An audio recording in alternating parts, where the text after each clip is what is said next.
Special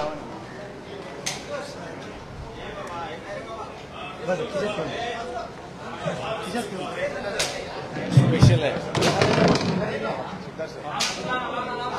सगळे समोर ठेवू ना ताई तुम्ही इथे बसा ताई तिकडे बसतील नाही इथे बसतो मी हे बरोबर आहे ताई बसतो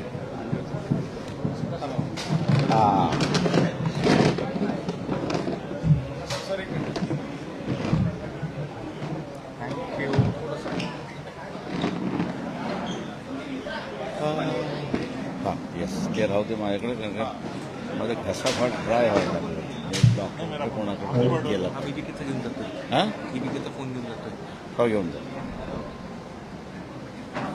वंचित बहुजन आघाडीच्या आजच्या पत्रकार परिषदेमध्ये सर्व पत्रकार बंधू भगिनींचं हार्दिक स्वागत.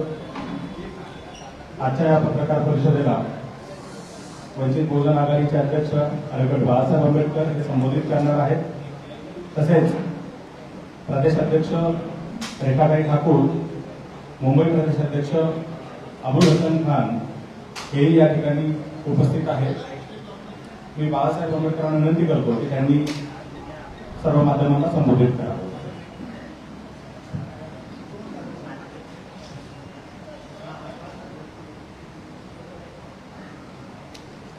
मध्यंतरी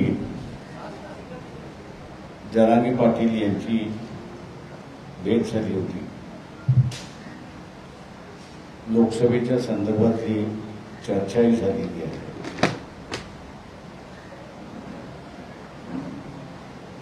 त्यांनी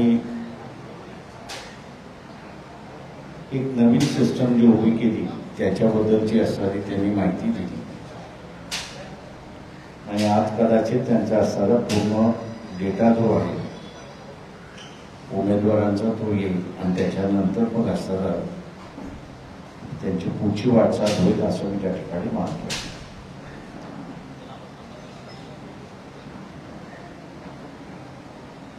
दुसरं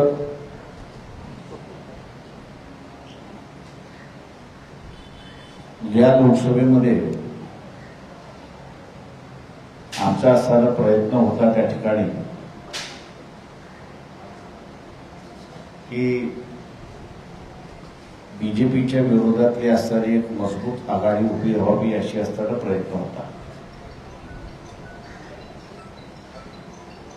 पण दुर्दैवाने ज्या पद्धतीने आम्हाला आघाडी पाहिजे होती त्या पद्धतीने आघाडी उभी राहत नाही अशी असणारी परिस्थिती. महाराष्ट्रातल्या असणाऱ्या वेगवेगळ्या संघटना ज्या आहेत त्या वेगवेगळ्या संघटनांशी बोलून 2 तारखेपर्यंत बीजेपीच्या विरोधातली असणारी महत्वपूर्ण आघाडी जी आहे ती आघाडी आपल्याला उभी राहिलेली दिसेल. ज्या संघटनांशी आम्ही बोलतोय त्या संघटनेमधला असणारा अजेंडाही त्याच्यामध्ये असणारा हळूहळू डिसाईड होतोय. मेन अजेंडा जो आहे तो बेसिकली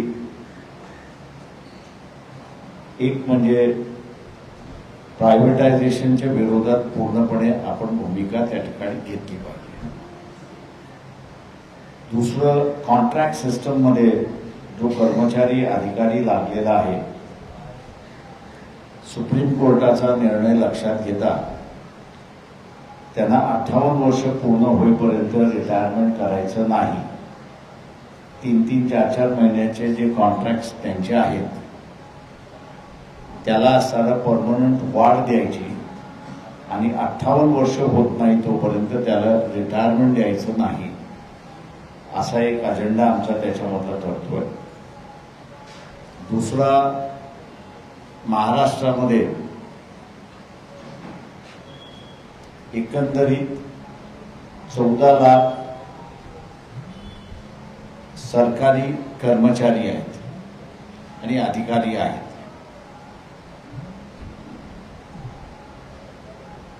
या कर्मचारी अधिकाऱ्यांच्या संख्येमध्ये आपण असं वाढ केली पाहिजे आणि येत्या 5 वर्षाच्या कालावधीमध्ये ती 22 लाखापर्यंत घेऊन गेली पाहिजे.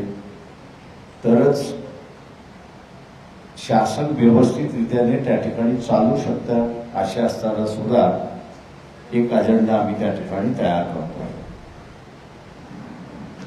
दुसरं जे आहे त्याच्यामधलं एक सगळ्यात महत्वाचं जे आहे ते म्हणजे आम्ही 22 लाखापर्यंत जरी घेऊन गेलो तरी एम्प्लॉयमेंट सर्वांनाच मिळू शकेल. म्हणजे 20 वर्षापासून ते 35 वर्षाचा होईपर्यंत सगळ्यांनाच एम्प्लॉयमेंट देऊ शकतो अशी काही परिस्थिती नाही. आणि म्हणून एक मूलभूत बदल करण्याचा आम्ही असं ठरवलेलं आहे आणि त्याच्यावरती एकमत झालेलं आहे. ते म्हणजे की ॲग्रो इंडस्ट्री याचे जे सगळे मोठमोठे प्रोजेक्ट्स होतात आहेत, मेगा प्रोजेक्ट्स होतात आहेत, त्या मेगा प्रोजेक्ट्सच्या ऐवजी जुन्या काळामध्ये जशी पिठाची चक्की होती, गावागावामध्ये होती, वस्त्यामध्ये होती, तशाच रीतीने टेक्नॉलॉजिकल बदल झालेला आहे मोठ्या प्रमाणात. आणि हा टेक्नॉलॉजिकल बदल लक्षात घेता ॲग्रो प्रोसेसिंग इंडस्ट्री, मायनर आणि टायनी इंडस्ट्री, मायक्रो इंडस्ट्री अशा रीतीचा असताना त्या ठिकाणी भर द्यायचा, वाढवायचा अशी असणारी परिस्थिती आहे. नंतरचा जो मुद्दा आमचा असा ठरलेला आहे तो म्हणजे केंद्र शासन नेहमीच MSP प्राइस त्या ठिकाणी जाहीर करते. दिल्लीमध्ये आजही हे आंदोलन त्या ठिकाणी चाललेलं आहे. आणि शहरी ग्राहक एका बाजूला आणि ग्रामीण विक्रेता हा दुसरा, शेतकरी हा विक्रेता मी असं म्हणतो, हा दुसऱ्या बाजूला, याला दोन्ही बाजूने लुटल्या जाते अशी असणारी परिस्थिती आहे. एकाला भाव वाढून लुटल्या जातं अशी असणारी परिस्थिती आहे आणि दुसऱ्याला शॉर्टेज करून लुटल्या जातं अशी असणारी परिस्थिती आहे. तर याच्यावरचा असणारा जो तोडगा आहे तो म्हणजे केंद्र शासन जे हमी भाव देतं त्या हमी भावाचा असणारा कायदा हा जर केला तर ग्रामीण भागातल्या भाव पाडून जी लूट होते ती त्याच्यामध्ये असताना थांबेल आणि जो कोणी भाव पाडून हमी भावापेक्षा कमी दराने विकत घेईल त्या कायद्यामध्ये त्याला असताना शिक्षेची तरतूद करायची अशी असणारी परिस्थिती आहे. हमी भाव एकदा असताना त्या ठिकाणी मिळाला की मग शहरी कन्झ्युमर जो आहे तर या शहरी कन्झ्युमरला आपल्याला असताना ते प्रॉडक्ट कितीला मिळालं पाहिजे, कसं मिळालं पाहिजे याचं त्याला डिसाईड करण्याचा असताना अधिकार त्या ठिकाणी येतो आणि म्हणून हा कायदा करण्याचा भाग त्याच्यामधला आहे. तिसरं नंतरचं महत्वाचं जे आहे त्याच्यामध्ये की महाराष्ट्रातले असणारे जे महत्वाची पिकं आहेत ती म्हणजे पश्चिम महाराष्ट्रामध्ये ऊसाचं आहे, मराठवाडा, विदर्भ आणि खानदेशचा असणारा काही भाग म्हटला तर तिथे असणारा कापूस आहे, सोयाबीन आहे आणि विदर्भातला वरचा विदर्भ आणि कोकण आपण असताना पाहिलं तर हे तांदळाचं असणारं माहेर घर आहे अशी असणारी परिस्थिती आहे. आणि म्हणून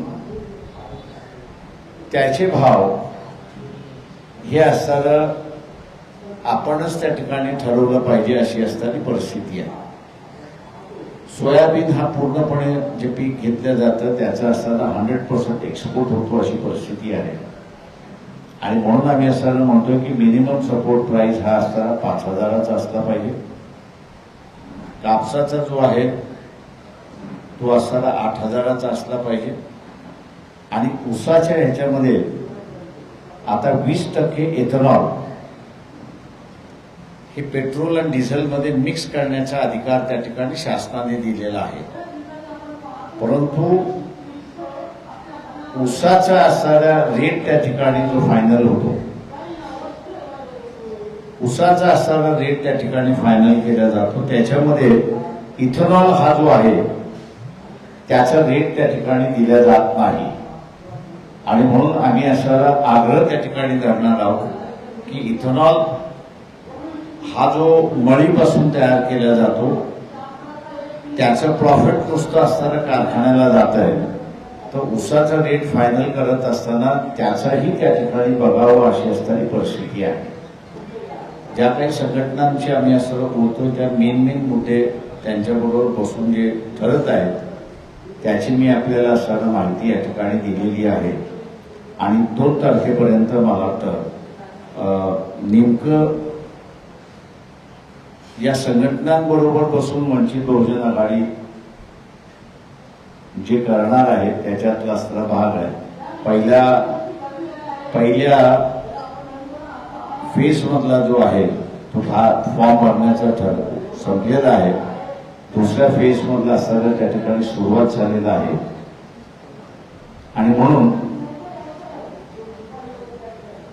म्हणून तिसरा जो आहे, तिसरा, चौथा, 5वा, 7वा जो आहे तो सगळे मिळून त्या ठिकाणी कॅन्डिडेट ठरवतील अशी परिस्थिती आहे. मी जसं म्हटलं तसं 2 तारखेला आपल्याला असं या ठिकाणी पूर्णपणे माहिती मिळेल अशी, आणि पुढचं वाटचाल कशी असेल ती आपल्यासमोर या ठिकाणी मांडल्या जाईल. माझं निवेदन संपलं. आपण असं विचार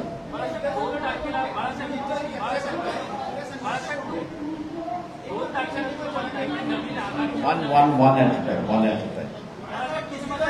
एक one at a time. 2 तारखेला आपल्याला सगळं विवरण दिलं जाईल. एक प्रश्न असा होता की 2 तारखेला आपण नवीन आघाडी किंवा नवीन संघटनांसोबत चर्चा करून नवीन आघाडीची घोषणा करताय असं साधारण दिसतंय. तर महाविकास आघाडीसोबतचा आपला संबंध संपला, म्हणून मी म्हटलं की 2 तारखेला आपल्याला पूर्णपणे त्याचं विवरण दिलं जाईल.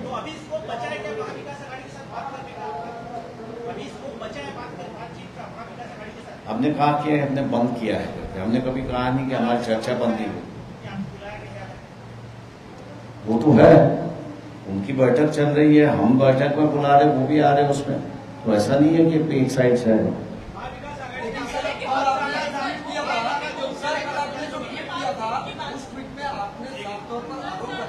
हाँ, मैं ये कह रहा हूं कि महाविकास आघाड़ी अलग है और संजय अलग है. तो जिसको हमने टारगेट बनाया था या जिसके बारे में कहा था वो संजय की बात थी. वो महाविकास आघाड़ी के नाम से गलत आप लोगों को बयान दे रहा है और गलत स्टेटमेंट कर रहा है. इसलिए हमने कहा कि तुम संजय जो है वो आघाड़ी में बिगाड़ करने में लगा हुआ है.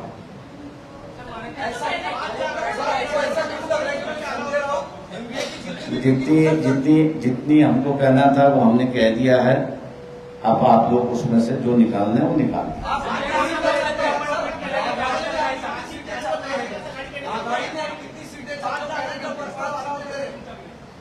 आमच्याकडे असणारा त्या बैठकीमधला जो प्रस्ताव होता तो 3 जागांचा प्रस्ताव होता. एक माझा मतदारसंघ आणि दुसरे 2 मतदारसंघ. त्याच्या पलीकडे आम्हाला कुठलाही प्रस्ताव आलेला नाही. परंतु ते जरी असलं तरी आम्ही जे काही उभं करतो त्याच्यामध्ये आम्ही कोणालाही रूल आउट करत नाही, एवढं लक्षात घ्या. सर, वो कह रहे हैं कि हम 5 सीटों का प्रस्ताव दिए थे, पहले 4 था, बाद में 5 तक आए, लेकिन प्रकाश अम्बेडकर जी नहीं. अब आपको हमारी बात सुनिए, उनकी बात सुनिए, आप तय कर लो. उस पर बहस नहीं हो सकती. मैंने कहा ना कि उस पर बहस नहीं हो सकती है. मैंने आपसे कहा ना कि भी हमने किसी के लिए भी दरवाजे बंद नहीं किए हैं.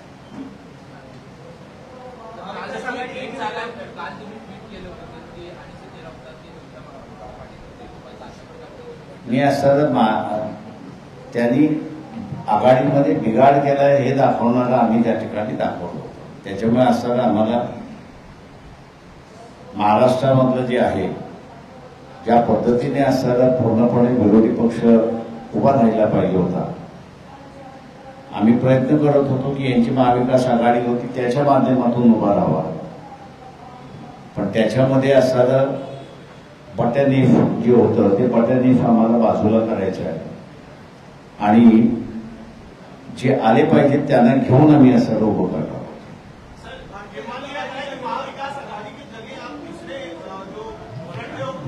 मैंने ऐसा कोई इंडिकेशन नहीं कहा. मैंने सीधा ये कहा है कि हम दरवाजे खुले हैं और बातचीत आप भी कुछ लोगों से हम लोग कर रहे हैं. बीजेपी के खिलाफ जो लोग हैं उनके साथ अपनी बातचीत हो रही है, वो लोग और महाविकास आघाड़ी के साथ कुछ आप अलायंस बनाने वाले या अलग अलग रहेंगे? देखिए, मैंने इसलिए कहा है कि किनका रूप कैसा है वो आज मैं नहीं बताऊंगा. हमारी कोशिश होगी कि भैया हम लोग सब मिलके इकट्ठा लड़े उसमें, किसी को बगल में ना रखे, किसी को हम लोग साइड ट्रैक ना करें. इसलिए हमने कोशिश है, इसलिए 2 तारीख जो है वो 2 तारीख को हम लोग जो है उसका फाइनल प्लान आपके सामने रखेंगे. सर म्हणजे महाविकास आघाडीसाठी क्या आप तुमचे इसके दरवाजे बारे में महाविकास आघाड़ी के जो नेता है उनके साथ बात करेंगे? आपने कहा साइड ट्रैक नहीं करेंगे किसी को, क्या आपने इसके बारे में महाविकास आघाड़ी के किसी नेता से बात देखिए, हम अघाड़ी से क्यों बात करें, हम इंडिविजुअल से भी बात करते हैं, इंडिविजुअल पक्ष से भी बात कर सकते हैं.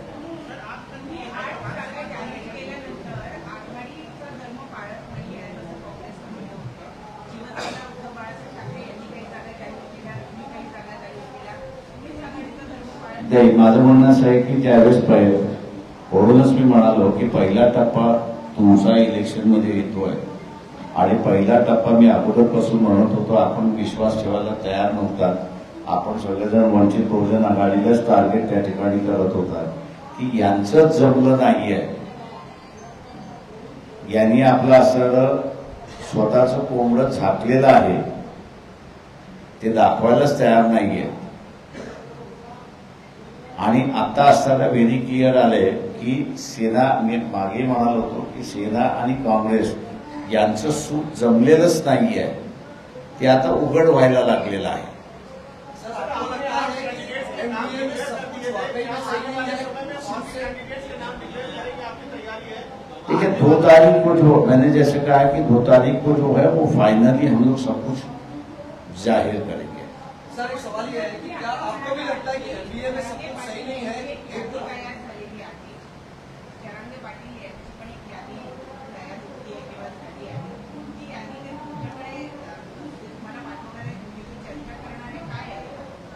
ते मला वाटतं त्या सगळ्या फॅक्टर्स लक्षात घेऊनच मी असं म्हणालो की सगळ्यांचंच हे घेऊन 2 तारखेला त्याचा सगळा निचोड होऊन जाईल असं मी त्या ठिकाणी मानतो. हे बरोबर आहे की जरांगे पाटील यांच्याकडे सुद्धा एक त्यांनी जी पद्धत केलेली आहे की सकल मराठा संघटना जिल्ह्यावर बसून त्यांनी असं त्यांच्याकडे नावं पाठवावी, कॉमन नावं पाठवावीत असं जे आहे ती सुद्धा एक प्रक्रिया चाललेली आहे. ती आज मला वाटतं उद्या संध्याकाळी त्यांची असतात ती पूर्ण होईल असं त्या ठिकाणी मानतोय. म्हणून म्हटलं की 2 तारीख जी आहे त्या 2 तारखेपर्यंत सगळं फायनल झालेलं असतं. सर मग असं म्हणायचं का महाविकास आघाडीसाठी तुमच्याकडून सध्या दरवाजे बंद झाले? अजिबात नाही, माझे दरवाजे कोणासाठी बंद नाही आहेत.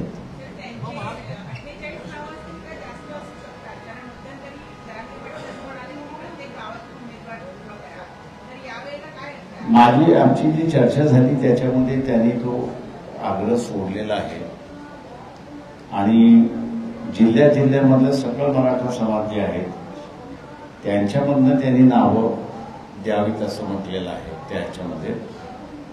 तेव्हा एकच उमेदवार येईल असं ठरते असं मला वाटतंय. सर, एक सवाल ये है, क्या आपको लगता है एनडीए में वाकई में सब कुछ सही है? उद्धव ठाकरे ने अपने कैंडिडेट डिक्लेयर कर दिया, उस पर कांग्रेस एनसीपी का ऑब्जेक्शन है. इसके अलावा जो कांग्रेस ने कैंडिडेट डिक्लेयर किया उसमें एनसीपी अपनी सीटों की मांग कर रही है, आपने भी अपने कैंडिडेट डिक्लेयर किए. हमने जो है वो फर्स्ट फेज की जो है कैंडिडेट जो है वो डिक्लेयर किए हैं, क्योंकि आखिरी दिन खत्म हो रहा था तो कार्यकर्ताओं को हवा पे नहीं छोड़ सकते कि ये, क्योंकि वो चारों सीट, एक सीट पर हमने कांग्रेस को सपोर्ट किया, बाकी की 4 सीटें जो है ये 4 सीटों पे जो कॉन्टेस्ट है ये वंचित और भारतीय जनता पक्ष में ही है वहां पर, क्योंकि क्या दोहराना नहीं चाहता हूं, लेकिन कुछ लोग लड़ने के लिए तैयार नहीं है, कुछ लोगों ने पीछे हट के अपनी बात कही है। तो बीजेपी को हम फील्ड डे नहीं दे सकते थे, इसलिए हमको मजबूरन जो है वो उम्मीदवार उतारना हुआ। और अब जो है वो वंचित बहुजन आघाड़ी और बीजेपी के बीच में ये लड़ाई है। उद्धव ठाकरे से भी नाराज चल रहे हैं। उद्धव ठाकरे एक से मैं किसी से नाराज नहीं हूँ भैया, मेरा किसी से पर्सनल झगड़ा नहीं है, ना मैं नाराजगी करता हूँ। महाविकास आघाडीमधून जर बाहेर पडला आपण आणि जर आपण स्वतः बोलतो जर आपण आता लढला तर त्याचा फायदा भाजपला मिळेल असं आपल्याला वाटतं. माझ्यानंतर याचं उत्तर तुम्हाला 2 तारखेला मिळेल.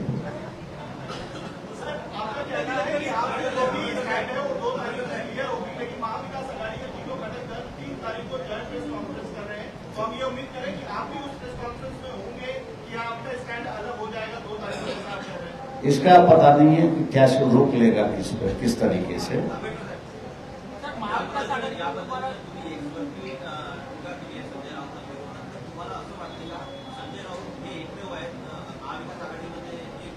मी आम्ही असं म्हणेन की जोपर्यंत आम्ही सुभाष देसाईंबरोबर बोलत होतो, सुभाष देसाई या चर्चेमध्ये जोपर्यंत होतो तोपर्यंत पूर्णपणे सकारात्मक चाललं आणि व्यवस्थित चाललं होतं सिच्युएशनच्या संदर्भात.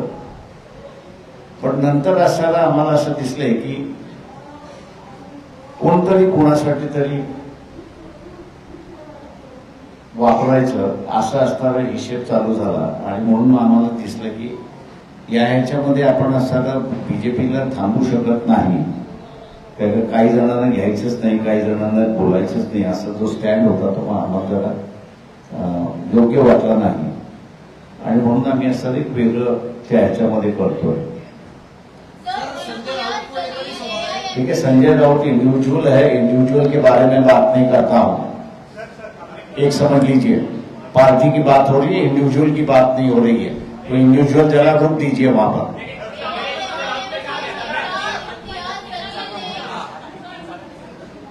जागा कुठल्या 3 जागा तुम्हाला सांगता त्यांच्याकडनं तुम्हाला देण्यात आलेल्या होत्या, त्या नेमक्या 3 जागा कोणत्या? जय, मला भांडणं पुन्हा लावायची नाहीये, मला जुळवायचं आहे. पण ज्या दिवशी तोडायचं असेल त्या दिवशी निश्चितपणे मी आपल्याला सांगेन.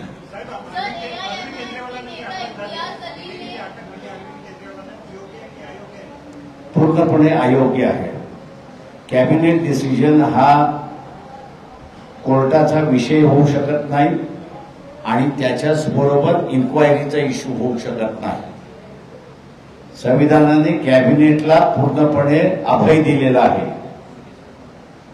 आता ते जर झालं असेल तर मी असं म्हणेन की पहिल्यांदा नरेंद्र मोदी यांना असताना अरेस्ट केलं पाहिजे. मनमोहन सिंग असताना त्यांनी एक अख्खं युनिट ज्याला आपण म्हणतो एअरफोर्सचं उभं करण्याचं ठरवलं होतं. राफेल मार्फत 135 एअरक्राफ्ट घ्यायचं ठरवलं होतं. अमाऊंट काही असेल तो वेगळा भाग आहे. तो डिसिजन बदलला. तो डिसिजन बदलल्यानंतर त्याचे 2 भाग करण्यात आले.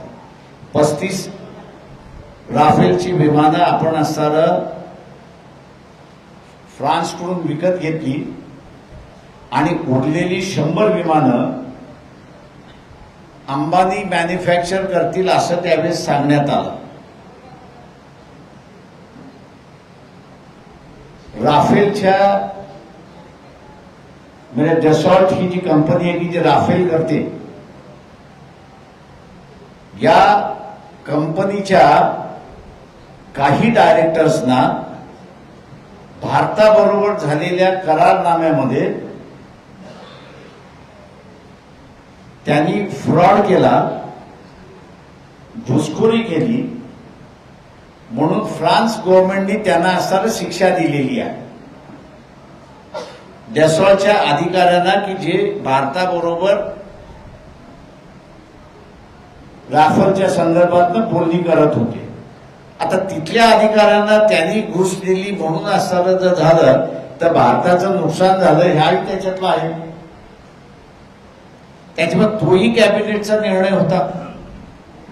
तो कॅबिनेटचा निर्णय होता म्हणून असताना कोणीही त्याला क्वेश्चनिंग केलं नाही की हा कोर्टाचा विषय होत नाही, हा इन्क्वायरीचा विषय होता.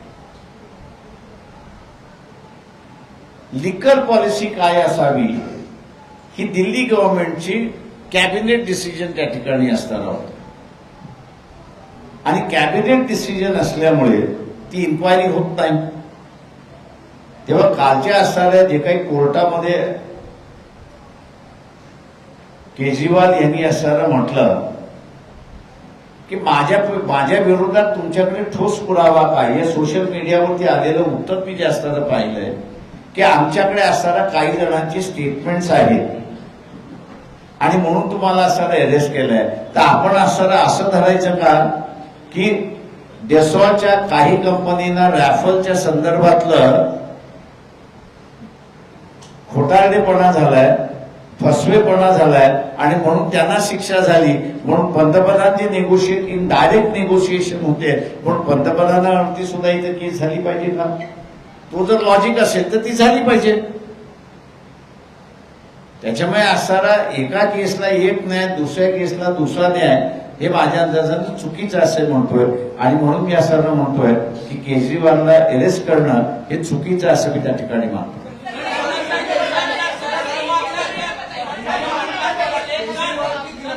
एक आराम से यार, एक मिनट आप एक पूछो तो मैं एक मिनट मैं आपको हिंदी में जवाब देता हूँ, रुकिए जरा 2 मिनट. देखिए, मैं ये कहूंगा कि केजरीवाल को अरेस्ट करना पूरा गैरकानूनी है. मैं सुप्रीम कोर्ट से अपील करता हूं कि वो पहला इस बात का फैसला दे कि जो कैबिनेट डिसीजंस होते हैं, क्या ये कैबिनेट डिसीजंस कोर्ट उस पर निर्णय दे सकता है क्या? पहली बात है. दूसरी बात यह है कि कैबिनेट डिसीजन हुआ है और उस कैबिनेट डिसीजन का इंक्वायरी करने का अधिकार किसी जांच एजेंसी को है.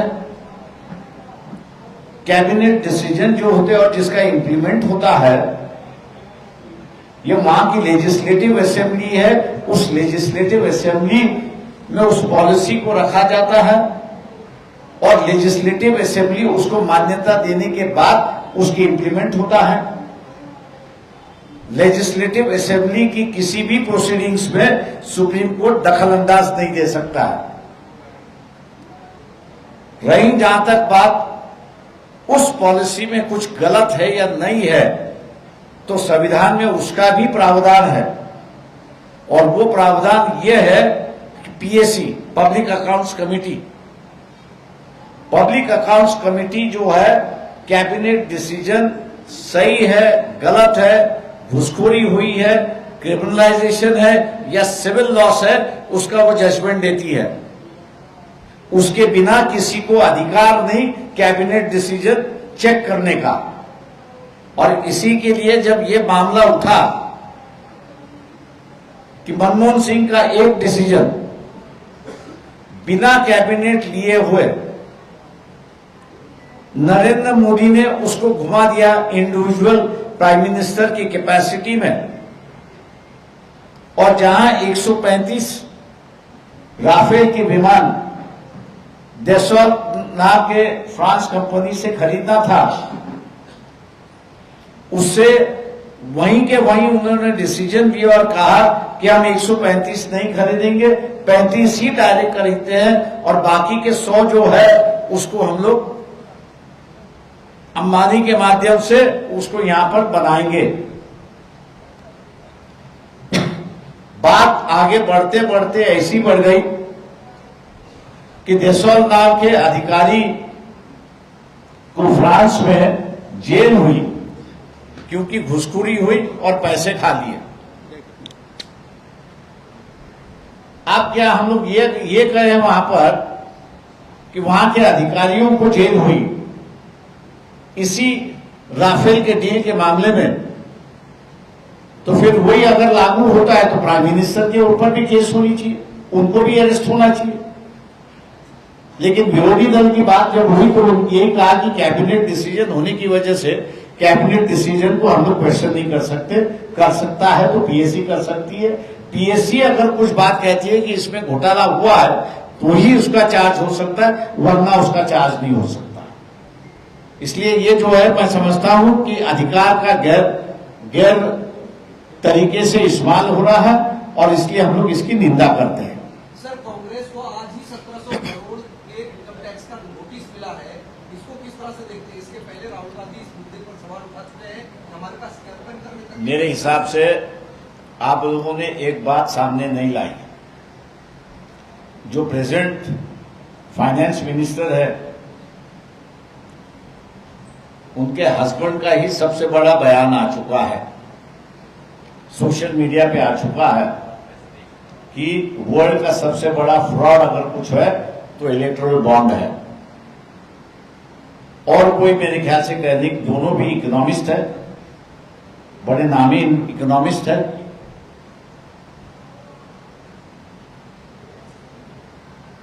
और उनका बयान आ चुका है, अपना हस्बैंड का बयान आ चुका है कि this is the biggest fraud, financial fraud.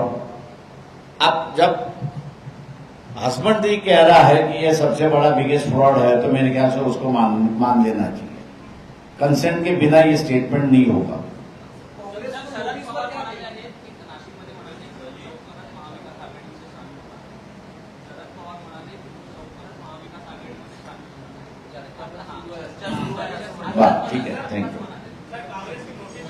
Notice पर क्या कहना है? मैं वही कहूंगा कि ये ऐसा है कि सिस्टम आपको बता देता हूं, जितना भी अकाउंट्स है ये अकाउंट्स पहले इलेक्शन कमीशन को जाता है। इलेक्शन कमीशन को जाने के बाद जो है उसमें विवरण होता है कि भैया आपके पास एडिशनल फंड है या नहीं है। अगर एडिशनल फंड है तो इलेक्शन कमीशन पूछता है कि आप इसका विवरण कैसे खर्च करोगे, क्या करोगे, किस पर इस्तेमाल करोगे। और एक्सेस अगर रहा तो वो ही टैक्सेबल इनकम होता है। अब 1700 करोड़ की अगर नोटिस आई है तो इसका मतलब है कि 1700 को आप 70% से मल्टीप्लाई कर लीजिए, उतना उनका इनकम होना चाहिए, तभी और उतना उनके पास एक्सेस होना चाहिए, तब जाके उसकी नोटिस होगी। ये तो मैं समझता हूं कि इलेक्शन के वक्त भी डिपार्टमेंट को इस्तेमाल कर रहे हैं डराने के लिए, धमकाने के लिए। ये मेरे ख्याल से लोगों के सामने अब आना शुरुआत हुआ है कि ये नॉन पॉलिटिकल तरीके से लोगों को डरा रहे और धमका रहे भी है। सर, इम्तियाज जलील की ओर से आपको आपके पार्टी को एक बार फिर invitation thank you, thank you, thank you. बोला बोला